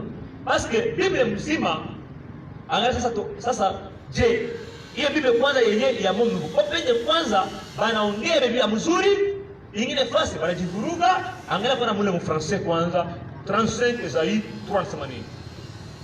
Isaya 35:3 traduction du monde nouveau. Inasema hivi. Ndio. Inasema fortifiez les mains qui sont faibles. Ndio. Affermissez les genoux qui tremblent. Dites à ceux qui sont inquiets, soyez forts. Ndio. N'ayez pas peur. Regardez. Votre Dieu viendra avec la vengeance. Votre Dieu viendra avec la vengeance. Dieu viendra avec la punition. Dieu viendra avec la punition. Il viendra et il vous sauvera. À cette époque, s'ouvriront les yeux des aveugles. Macho ya vizitu fanini yafunguliwa. Et les oreilles des sourds. Na masikio ya vizitu fanini, yani vipofu wataona, vizitu fanini wanasikia shuka. À cette époque, les boiteux bondira comme les cerfs. Vilema watafanini watatembea. Et la langue du muet poussera des cris de joie. Na ulimi wa bubu utatosha sauti nini ya furaha. Acha pale vile. Hapo ni Isaia ndo anasema maneno ya kwamba Mungu wewe atakuja kuokoa ninyi. Kabla Yesu yazaliwa, unabii unatoka kwamba Mungu atakuja kuokoa ninyi. Na yule Mungu hatakuja, mtamuona mwizi alama, viwete atatembea, viziwi anasikia, abu anasema, wakoma atakasika, vipofu anaona. Ndo alama zenye mtatambua kama Mungu wenu tayari amesema nini kuja. Hiyo ni miaka karibu sekle 7 Yesu yazaliwa. Mungu katoa ingine ahadi. Kama nazungumzia habari, nataka tu ndugu mpendwa nikwambie kwamba inapatwa divinité. Amen. Amen. Parce que c'est l'écriture de Jean 4:24, Dieu c'est l'esprit, Mungu ni roho. Mungu ambaye ni roho anatoa ahadi ya kwamba ipo siku atakuja kudunia kuokoa wanadamu. Na hata kuya viwete watatembea, viziwi wanasikia, na babu wanasema, na vipofu wanaona, na wakoma wanatakasika. Sasa angalia Mika 1:2, angalia tutumwa ni Kiswahili tu. Kitabu cha Mika 1:2. Ndio. Haraka. Mika 1:2 nasema. Ndio. Sikieni enyi mataifa. Sikieni enyi mataifa. Ninyi wote sikilizeni. Ninyi wote sikilizeni. Nchi na vyote vilivyo ndani yake. Ndio. Na Bwana Mungu awe mshuhuda juu yenu. Twende. Bwana toka hekalu lake takatifu. Bwana toka hekalu lake takatifu. Kwa maana tazameni. Bwana anatoka katika pahali pake. Bwana anatoka katika pahali pake. Atashuka na kukanyaga pahali pa juu. Atashuka atakanyaga pahali pa juu pa nchi. Amen. Amen. Mungu ambaye ni roho. Sasa unabii wa Mika. Na ni sekle 7 Yesu yazaliwa. Karibu sekle 7. Bako na ngojea unabii utimilike. Mungu apitia ndani na kusema kwamba ipo siku Mungu atakuja hapa kwa dunia. Na atakanyaga wapi? Kudunia. Sasa Mungu ni roho. Ese roho itakuwa miguru kudunia. ikaja dunia? Jibu ni hapana. Ndio kwa maana Mungu katoa ishara kwa nabii Isaya 7:14. Isaya 7:14. Tunaisoma kwa jina la Yesu Kristo. Amen. Inasema hivi. Ndio. 7:14 yake inasema, twende. Kwa sababu hii Bwana mwenyewe atawapa ninyi alama. Tazama, bikira atapata mimba. Naye atazaa mtoto mwanamume. Ndio. Na ataita jina lake Emmanuel. Ndio. Atakula siagi na asali. Bikira atapata mimba. Mungu anza prepare ujio wake kwa dunia. Yaani mtakapona bikira anapata mimba, jueni kwamba Mungu atazaa mtoto, na mtoto ule atakuwa Mungu pamoja nasi. Amen. Amen. Hiyo inapenda unabii. Watu wengi Yesu Kristo wanamchukulia wakati anakuwa hapa mdunia mwili, ndio maana hawamtambui. Inabidi kuelewa kwanza katika unabii, manabii walimsemaje yule ambaye atakayezaliwa. Isaya 9:5 ya 9:6. Tunaisoma kwa jina la Yesu Kristo. Maana kwa ajili yetu mtoto amezaliwa. Kwa ajili yetu mtoto amezaliwa. Tumepewa mtoto mwanamume. Twende. Na utawala utakuwa juu ya bega lake. Utakuwa juu ya bega lake. Na jina lake litaitwa Mwenye Ajabu. Jina lake litaitwa Mwenye Ajabu. Mwenye Shauri. Mungu mwenye uwezo. Baba ya milele. Mkubwa wa salama. Amen. Unabii wa Isaya unarekodi ya kwamba ipo siku Mungu atazaliwa. Mtoto ambaye atakazaliwa atakuwa Mungu mwenye uwezo. Hapa Yesu yakuwe. Banduku, hata kama Yesu sasa amezaliwa mdunia, alikula, ala chooni, alifanya kazi hivi na hivi, ile awezi wewe kukushangaza kwamba yeye si Mungu. Maana manabii walimtabiri kwamba ipo siku Mungu mwenye uwezo atazaliwa. Ile yote ni mpango ya Mungu, azaliwe tu afie sisi atokoe. Tu angalia kama Mungu wake, nani angempokeaka? Amen. Nabii Isaya ndio anaongea kwamba iko wakati Mungu atazaliwa. Mungu atazaliwa, Mungu mwenye uwezo, hapana Mungu mdogo. Ndio baada ya Jehova ukibaingilia kindani nani kabisa na maandiko, atafika mwingine kiwango ya kwamba Yesu ni Mungu mdogo, ila kuna Mungu mkubwa. Wamedanganya. Amen. Yesu ni Mungu mwenye uwezo. Rudi mzuri pale ndiko 35:3. 9:6. Ndio. Inasema, maana kwa ajili yetu mtoto amezaliwa. Twende. Tumepewa mtoto mwanamume. Ndio. Na utawala utakuwa juu ya bega lake. Twende. Na jina lake litaitwa Mwenye Ajabu. Mwenye Shauri. Mungu mwenye uwezo. Baba ya milele. Mkubwa wa salama. Weye mwenye uko hapa hivi hapa Luvunge, upinge uungu wa Yesu. Isaya nabii wa Agano la Kale, mwenye Mungu anampitia ndani, anamwambia kwamba iko wakati Mungu atazaliwa, kwa Mungu mwenye uwezo. Wewe tu hapa jana uanze kupinga Emmanuel ndugu yangu. Isaya yeye anakuambia iko wakati Mungu atazaliwa. Ndio maana Yesu siku moja akaongea maneno moja machozi ya regret. Sasa anahubiri Injili, watu hawamsikii. Akasema kwa Mathayo 13:16.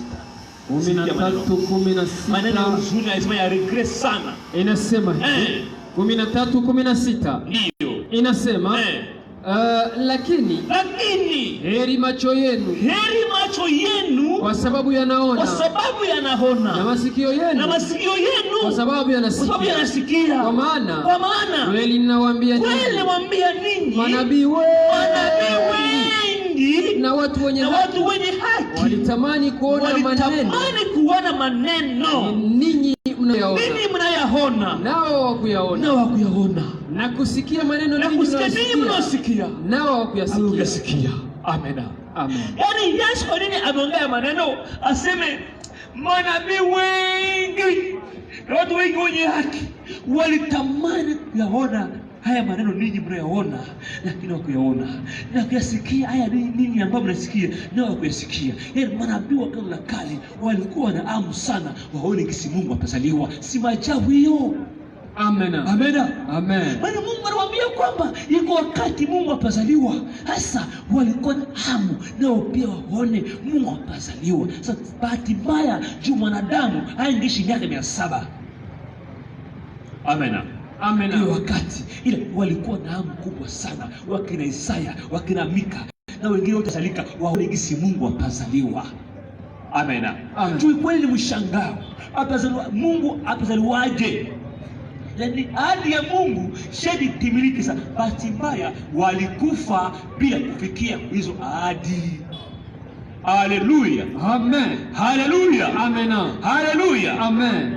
Haleluya. Amen. Walikufa pasina kufikia hizo ahadi. Na siku Yesu alipozaliwa kulitoka sauti mbinguni ikasema,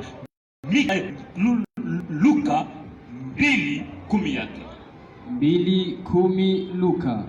Tunaisoma kwa jina la Yesu Kristo. Amen. Inasema hivi. 2:10 yake sema, malaika akawaambia, usiogope. Wanitazama, ninawaletea ninyi habari njema.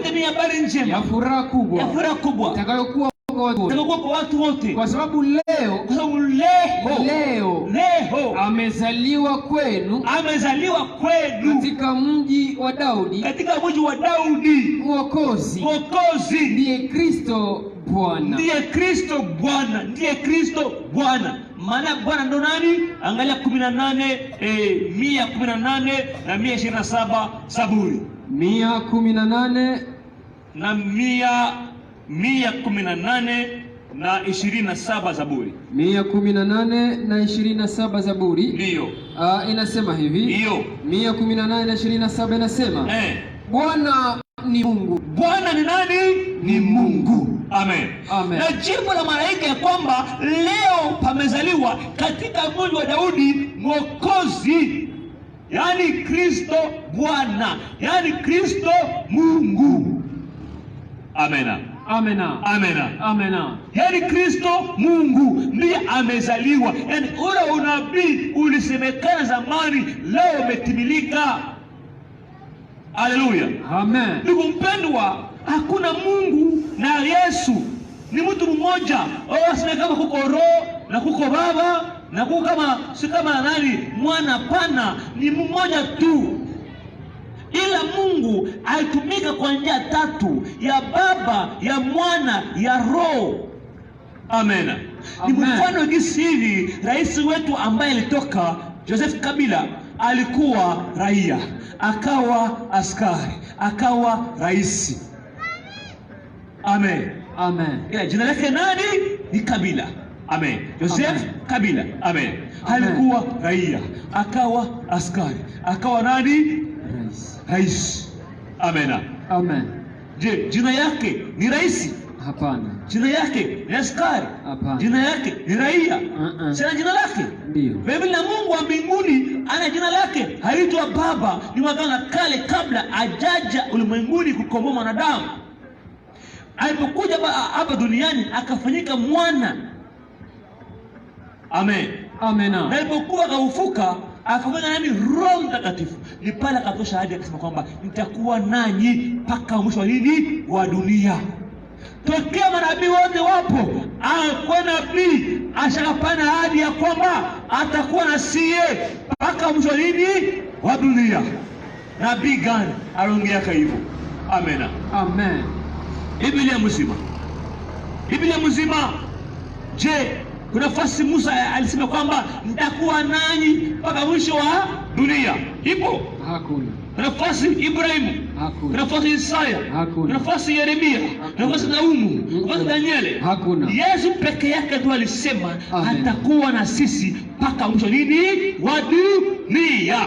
Tena ahadi nyingine akapana akasema, wakati 2 watatu wanakusanyika kwa jina langu, mimi ni pale pamoja nao. Sijawahi kusoma andiko Biblia Musa. Kweli mimi napenda sana habari za Musa, maana Musa alikuwa mtu wa Mungu kabisa. Ila sijawahi kusoma andiko kwamba Musa naye asema kwamba wakati mtakusanyika 2 watatu kwa jina langu, na mimi nitakuwa nanyi mpaka nitakuwa nanyi. Hakuna. Hizo ni ahadi za Kristo ambaye ni Mungu. Haleluya. Amen. Haleluya. Amen. Na kama ndugu zetu ambao wanabania utatu ya kwamba kuna utatu wengi Trinite. Ndio maana leo niko na somo ambayo niko nafundisha kwa kwamba hizi hebu la Baptême de Jehova sio kanisa la Kristo. Amen. Ni kaburi la shetani. Amen. Amen. Ni train yenye peleka watu kwa enfer, kumoto ya jehanamu ya milele. Amen. Amen. Na bote benye kumfanana matatu. Bote bako munjia moya. Juu ukifanya marafiki na mwizi, sasa mwizi atampiga. Na watu nini? Atakupiga. Apara kucheyaka temo de Jehova wakati huo mwenyewe kwanza ungai kunini matatu. Ucheteba Katolika huko matatu. Ukutana Bartimayo babako nakuya bana kombati wa Katolika, mama mnaanguka hapa. Yote iko ma strategy ya nani? Ya shetani. Amena. Amen. Amen. Amena. Amen. Amen. Amen. Amena. Mungu ni mmoja tu. Andiko ambayo wanaisoma katika kitabu cha Waraka wa kwanza wa Yohana 5:7 na huko wakipiga kifua kabisa na tena wanalalamika na ushujaa. Soma pale vile. Waraka kwanza wa Yohana 5:7 inasema. Ndio. 5:7 yake. Kwa maana watatu ni washuhuda mbinguni. Kwa maana watatu ni washuhuda mbinguni. Baba na Neno, Roho Mtakatifu.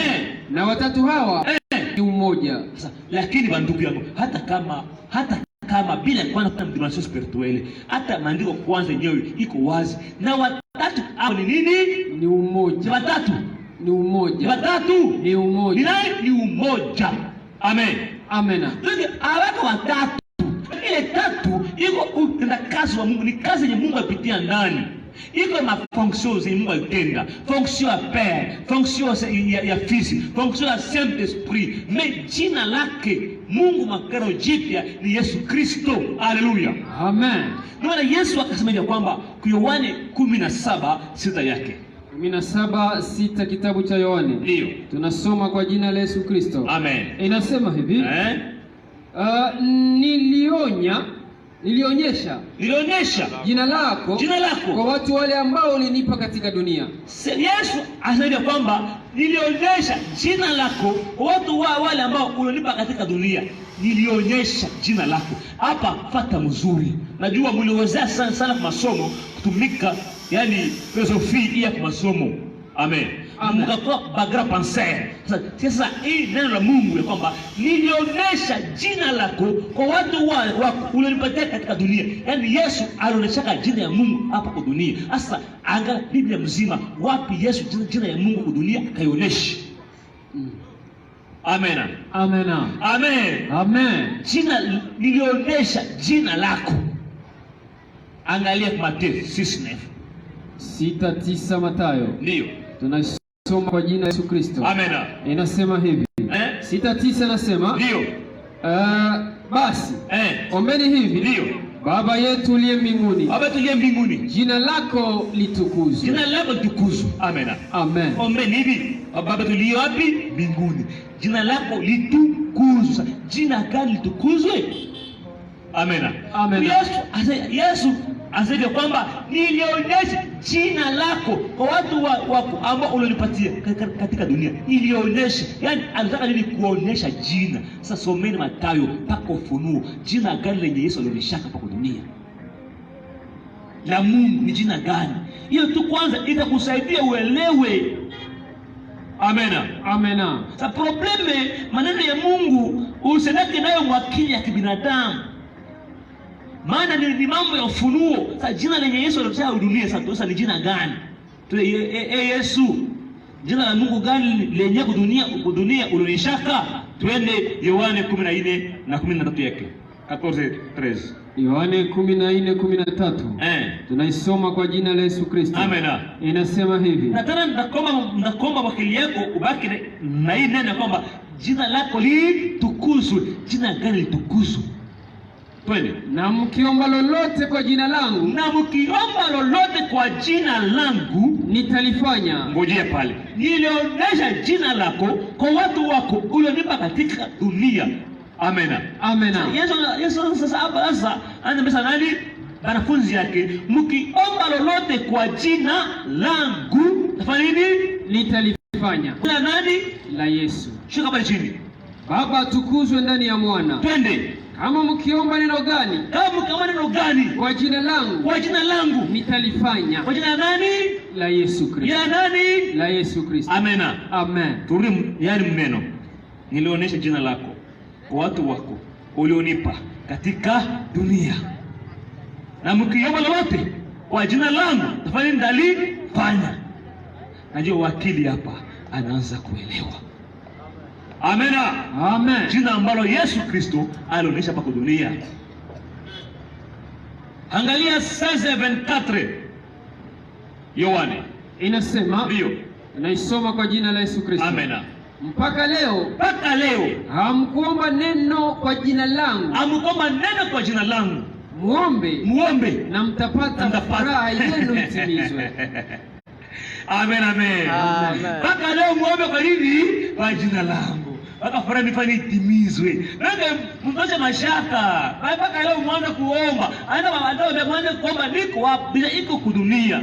Sababu anaambia kama nilionyesha jina lako kwa watu wako ulionipa katika dunia. Sasa jina yenyewe sasa alionyesha, muombe. Rudi mzee pale vile kwanza. Inasema hivi. Mpaka leo hamkuomba neno kwa jina langu. Hamkuomba neno kwa jina langu mpaka leo. Muombe sasa na mtapata. Furaha yenu itimizwe. Amen. Amen. Muombe mtafanya nini? Mtapata. Amen. Nani? Ametume. Kumbe jamaa huyu tukiomba kwa jina lake tunapata. Amen. Amen. Amen. Amen. Hata uombe namna gani, usipoomba kwa jina la Yesu Kristo ni bure. Sasa Yesu asema kwamba jina la litukuzwe. Sema muombe hivi.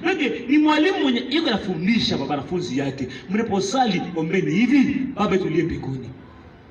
Akatai kama yeye yuko Mungu, hapana. Jina lako litukuzwe. Ufalme wako uje. Amen. Amen. Mungu jina lako nini? Litukuzwe sasa. Jina ambalo litukuzwe sasa. Amen. Amen. Twende katika kitabu cha Matendo ya Mitume sura yake ya 4 verse yake ya 12. 4:12 Matendo ya Mitume na isoma kutaka uanze 9 kwa sura 12 juu kwa leo mzuri. Inasema kama tukiulizwa leo juu ya tendo zuri lililofanywa kwa huyu mwenye kilema, au kwa namna gani alivyoponyeshwa, jueni ninyi wote na watu wote wa Israeli ya kuwa kwa jina la Yesu Kristo wa Nazareti, ambaye ninyi mlimsulubisha, na Mungu alimfufua toka wafu, kwa jina hili mtu huyu anasimama mzima mbele. Yeye ndiye jiwe lililopeuliwa nanyi wajengaji. Twende. Nalo limewekwa kuwa jiwe kubwa la pembeni. Twende. Wala hakuna wokovu katika mwingine. Hakuna wokovu katika mwingine. Kwa maana hakuna jina lingine chini ya mbingu. Hakuna jina lingine chini ya mbingu walilopewa watu tupate kuokolewa nalo. Sipo jina gani? La Yesu Kristo. Chini ya nini? Ya mbingu. Hakuna. Jina tu moja. Ya nani? Yesu Kristo. Ya Yehova. Elohim. Shaddai. Hayo yote yalikuwa majina ya Mungu hapo zamani, Agano la Kale. Agano Jipya hakuna jina lingine. Amena. Hapo ipeleke maombi ya Yesu. Alisema musalini hivi: Baba yetu uliye mbinguni, jina lako litukuzwe. Sasa kabisa hakuna jina lingine chini ya mbingu. Ni pasalo wadamu kwa kuokolewa kwalo. Kwa jina gani? La Yesu Kristo. Hapo jina gani ambalo limetukuzwa? La Yesu Kristo. Jina la Yesu Kristo ndo la nani? Ndo la Mungu. Amen. Jina la Mungu. Amen. Mungu alisema kuna Zekaria 14:9 yake. Zekaria 14:9. Twende pale. Kitabu cha Zekaria. Na ikanga haraka pale. Zekaria 14:9 nyuma malaki. Inasema hivi. 14:9. Ndio. Inasema na Bwana atakuwa mfalme juu ya nchi yote. Ndio. Siku ile Bwana atakuwa mmoja na jina lake moja. Amen. Huyu kwa nabii wa Agano la Kale ametabiri masiku ile, ametabiri ujio wa Bwana wetu Yesu Kristo. Ukianza pale kusita ndio tabiri, lakini bahati mbaya leo kuna manabii ambao wamejiingiza kwa nafasi ya Zekaria 14:6. 14:6 inasema na itakuwa siku ile, nuru haitakuwa na kung'aa, wala na giza, lakini itakuwa siku moja iliyojulikana kwa Bwana, si mchana wala usiku, lakini itakuwa wakati wa magharibi, nuru itakuwa. Amen. Yaani kutakuwa, ya Zakaria Mungu amwambia kwamba kutakuwa wakati nuru haitakuwa na kwake. Amen. Lakini wakati wa jioni mwanga utang'aa. Hii ni habari ya ukame. Mungu anaanza Zakaria kwamba kutakuwa wakati Mungu hataongea tena neno na manabii. Itakala kimya. Yaani itakuwa muda wa ukimya. Na mwishowe wa ule ukimya Masia sasa atatokea, ndiye Yesu Kristo. Amen. Na bila kutisa yake kwamba siku ile Bwana kwa moja na jina lake hili moja. Lakini jameni, katika hii andiko wengi wamejiingiza ndani. Baranamu naye anajitia hapo andiko, ila mimi siamini hivyo. Amen. Wengine wanakuja bashiko andiko, maana ni huyu nabii ilimuhusu Yesu Kristo. Amen. Ilimuhusu nani? Yesu Kristo. Siku ya Bwana atakuwa mmoja na jina lake hili moja, na ndio habari ya Agano Jipya. Mungu mmoja, jina lake hili moja ambaye ni Yesu Kristo. Ndio jina ambalo litukuzwa na Mungu kwa dunia. Haleluya. Amen. Twende mara moja kwa Filipi 2:5 tusikie jina ambalo litukuzwe. Wa Filipi 2:5. Ndio. Naisoma kwa jina la Yesu Kristo. Mwenyewe na maswali wajandaye. Muwe na nia hii ndani yenu. Iliyokuwa ndani ya Kristo Yesu vile vile. Ndio. Ni aliyekuwa na namna ya Mungu. Ndio. Hakuona kuwa sawa na Mungu kuwa kitu kushikamana nacho. Shuka hapo. Lakini alijifanya mwenyewe kuwa hana utukufu. Akitoa namna ya mtumwa.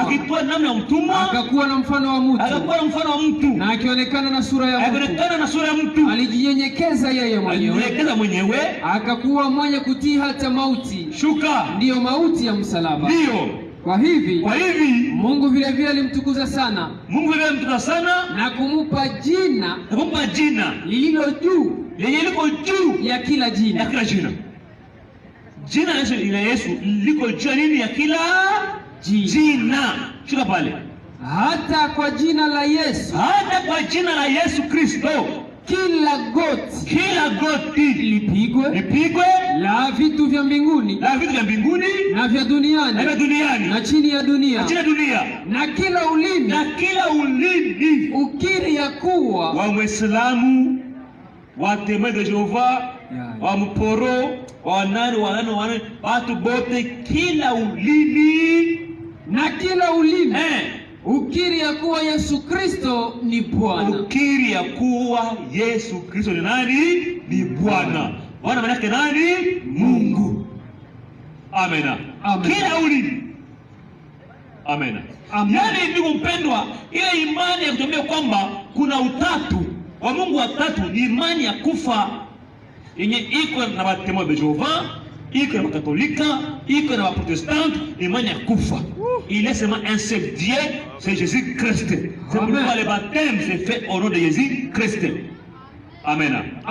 Biblia mzima hakuna mtu abatizwa akataja majina ngapi? Matatu. Unajua hiyo ni somo ambayo jana na juzi tuligusia. Mais leo niko nakwambia kwamba ukikufa Témoin de Jehova unapotea.